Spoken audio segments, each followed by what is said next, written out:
don't ask me what I'm doing for the holidays. If you haven't not looked around, the world is on fire. We're more divided than we have been ever. We're discovering that these holidays were put in place to just keep us marching forward to the grave. We celebrating death.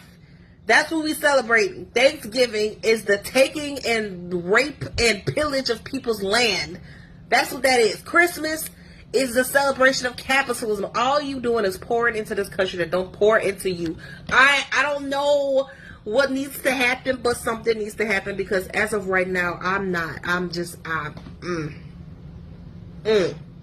want to participate in this no more. I don't want to participate. I don't even want to be in this country anymore, to be for real. I don't give a fuck about these Americanized holidays, these white folks holidays, this Christmas, New Year's, Thanksgiving, Easter. I don't care. I don't care. They ain't got shit to do with me and my black ass. I don't care. I don't care.